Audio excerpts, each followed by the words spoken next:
alaykum aziz kitobxonlar.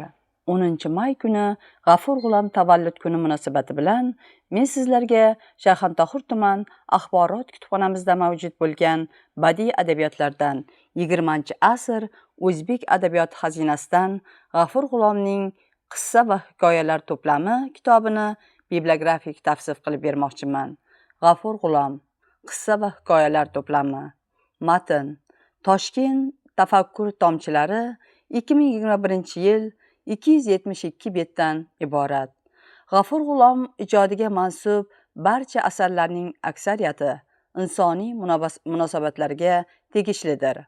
U o'z asarlarida qo'yadigan va hal qiladigan asosiy muammolar insonning axloqiy tarbiyasi, uning yuksalishi uchun intilishidir.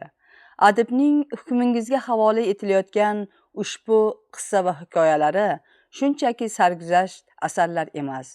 Ularning zamirida yotgan achchiq hayotiy haqiqatlar ham har bir kitobxonni jiddiy o'yga toldiradi, tegishli xulosalar chiqarishga undaydi. Ushbu kitobni Shayxontohur tuman axborot kutubxonamizga kelib olib o'qishingiz mumkin. E'tiboringiz uchun katta rahmat.